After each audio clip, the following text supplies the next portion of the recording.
Hello, Brother Thane. So here's my project for week 5.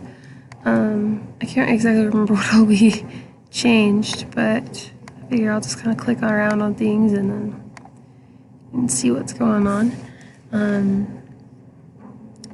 Just adding something, send, and then it pops up, and then if we change screens and come back to it, it's still there.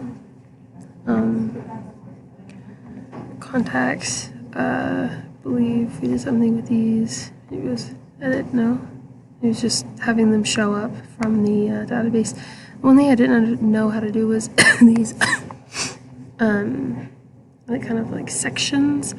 I couldn't get them to appear in the correct order above the people, and I didn't know if that was a problem. I noticed a lot of other people everyone else I talked to had them at the bottom, so I don't know if that was something we were supposed to do. I think that was everything. Anyway, thanks for watching my video. Have a good day.